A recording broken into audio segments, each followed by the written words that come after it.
నమస్తే, నేను మీ సతీష్. ఆంధ్రప్రదేశ్ ముఖ్యమంత్రి నారా చంద్రబాబు నాయుడు గారి పైన ఎస్సీ ఎస్టీ అట్రాసిటీ కేసులు పెట్టాలి అంటూ కూడా వైఎస్ఆర్ కాంగ్రెస్ పార్టీకి సంబంధించినటువంటి ఎస్సీ సెల్ నాయకులు ఈ రోజున కర్నూలు జిల్లాలో ఆయన పైన పోలీస్ స్టేషన్లో కూడా ఫిర్యాదు చేశారు. ఏదైతే ఇటీవల ఒక బహిరంగ సభలో మాట్లాడుతూ దళితుల్ని కించపరిచే విధంగా చంద్రబాబు నాయుడు మాట్లాడారు కాబట్టి తమ మనోభావాలు దెబ్బతిన్నాయి, అందుకని వెంటనే ఆయన పైన క్రిమినల్ కేసులు కట్టాలి అంటూ కూడా వైసీపీ నేతలు ఫిర్యాదు చేసినటువంటి పరిస్థితి.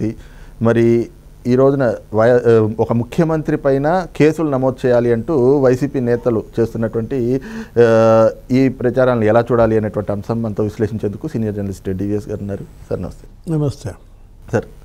ఏదైతే సింగయ్య మృతి పైన మాట్లాడుతూ చంద్రబాబు నాయుడు గారు మరి ఆయన్ని కారు కింద పడితే ఒక కుక్క పిల్లని తీసి పక్కన పడేస్తే ఎలా పడేస్తామో ఆ విధంగా ఆయన్ని పడేశారు, ఎక్కడైనా ఇది మానవత్వం ఉన్న వ్యక్తులు చేసే పనేనా అంటూ ఆయన మాట్లాడినటువంటి మాటలను పట్టుకుని పూర్తి దళితులు మొత్తాన్ని కూడా అవమానించేశారు, దళితుల మనోభావాన్ని దెబ్బతినేలా ఆయన మాట్లాడారు అంటూ ఆయన మీద కేసులు పెట్టాలని చెప్పి వైసీపీ ఎస్సీ నాయకులు ఈ రోజున పోలీస్ స్టేషన్లో ఫిర్యాదు చేయడం ఎలా చూడాలి సార్? అంటే వరదల్లో కొట్టుకుపోయేవాడికి ఒక గడ్డిపూస దొరికితే దాన్ని పట్టుకుని యుద్ధం అన్నట్టుగా వీళ్ళ యొక్క ఈ ప్రయత్నం చూస్తుంటే జాలేస్తుంది అనమాట. అంటే సింగయ్య దళితుడు అన్న సంగతి తొక్కేటప్పుడు తెలీదా?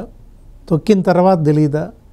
చనిపోయిన తర్వాత తెలీదా? ఒక దళిత కుటుంబం ఇవాళ అనాథ కావటానికి కారణం ఎవరు? ప్లంబర్ పని చేసుకుని తన కుటుంబాన్ని పోషిస్తూ భార్య కూలీకి వెళ్ళి ఒక కొడుకుని నర్సింగ్ చదివిస్తూ ఇద్దరు పిల్లలను పోషిస్తున్నటువంటి ఆ కుటుంబం ఇవాళ నువ్వు నీ కారు కింద తొక్కి చంపేసిన పరిస్థితుల్లో నువ్వు కనీసం ఏంటి మానవత్వం కాదు, ఏది మామూలుగానే మన కారు కింద ఎవరైనా పడి చనిపోతే 3 రోజులు నిద్ర పట్టదు, అదే గుర్తొస్తుంది ఆ సీనే. అట్లాంటిది అసలు నువ్వు ఎలా వెళ్ళగలిగావు ముందుకి? ఇంకా వెళ్ళడం కూడా ఎలా నవ్వుకుంటూ, అదే ఆయనకున్న స్టైల్ ఏంటి, ఆ మూతి సాగదీసి ఆ రెండపాళ్లలో అందరినీ పలకరించటం, అరే సాయంత్రం దాకా దండాలు పెట్టడం, నమస్కారాలు పెట్టడం, అది మనిషి చేసే పని, ఒక రాక్షస ప్రవృత్తి ఉన్నాడు చేసే పని. కనీస మానవత్వం చూపకపోగా 15 రోజులైన తర్వాత ఆమెను ఇంటికి పిలిపించుకున్నాడు. ఇంకా మళ్ళీ ఆమెతో లేనిపోయిన అనుమానాలు వ్యక్తీకరించాడు, చెప్పించాడు. అంటే జగన్మోహన్ రెడ్డి ఇప్పుడు మీరు ఈ ఒక్క విషయంలో వాళ్ళెవరో శైలజానాథో ఎవరో మాట్లాడినట్టున్నాడు ఫస్ట్.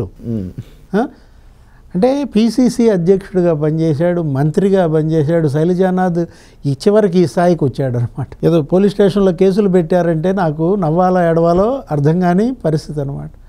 అంటే సింగయ్యని తొక్కి చంపినాడు, బాగానే ఉన్నాడు. అరే అదేమి మానవత్వం? కనీసం మన కళ్ళ ముందు ఆ యాక్సిడెంట్ జరిగితే మన వాహనంలో అతన్ని వెంటనే ఉన్నత వైద్యం అందేలాగా గోల్డెన్ అవర్స్లో కాపాడు. నువ్వు నీ వాహనంలో పంపలేదు, కనీసం నీతో పాటు ఉన్న ఒక 100లాది వాహనాల్లో ఏ ఒక్కదాంట్లో కూడా పంపలేదు, ఈడ్చి పొదల్లో పడేసి వెళ్ళిపోయారు. ఇంకా పైపెచ్చు ఆమెతో ఏమని చెప్పించారు, అంబులెన్స్లో ఏదో జరిగిందని అనుమానాలు ఉన్నాయంటారు. 15 రోజుల్లో అనుమానాలు లూర్దుమేరి ఎక్కడన్నా చెప్పిందా?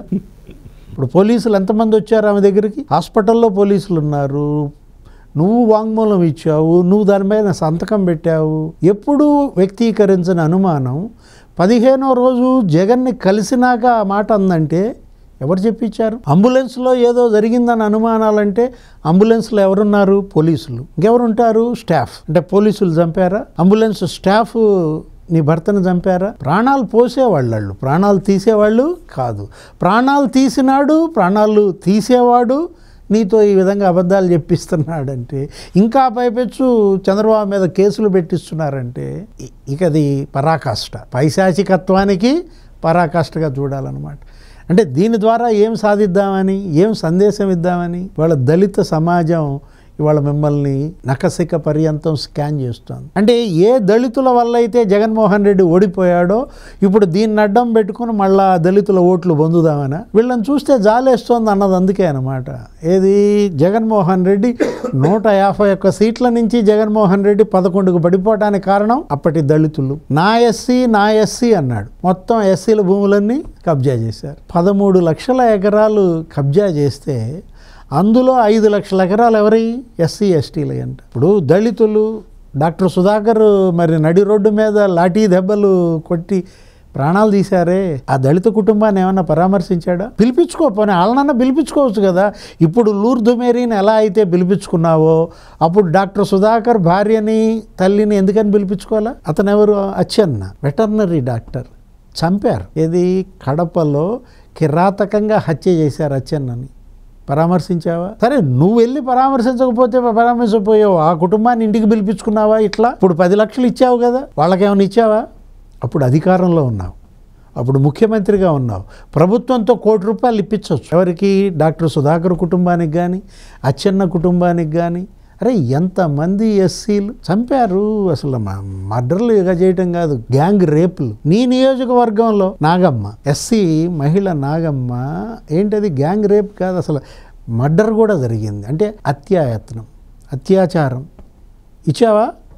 ఓ 10 లక్షలు ఇచ్చావా? అంటే అప్పుడు ముఖ్యమంత్రిగా ఉన్నప్పుడేమో అసలు వీళ్ళు కళ్ళు కనపడలేదా? దళితులంటే అప్పుడు అసలు లెక్క లేదా?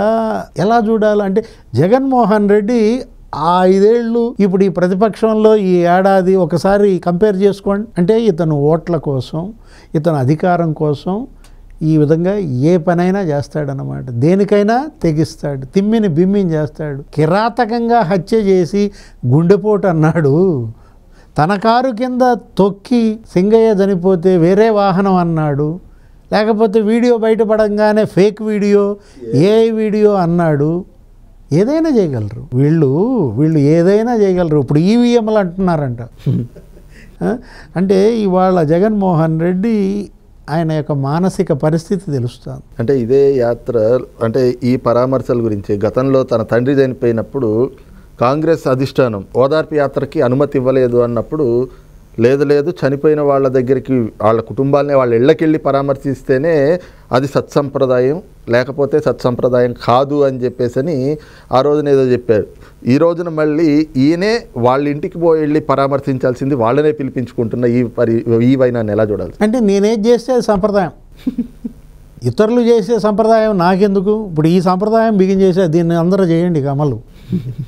ఇప్పుడు ఇవాళ సింగయ్య లాంటి వాళ్ళు భవిష్యత్తులో ఇంకా రాకుండా చూడాలి. ఈ ఇన్సిడెంట్, ఇలాంటి ఘటన మళ్ళీ పునరావృతం కాకుండా చూడాలి. ఏది?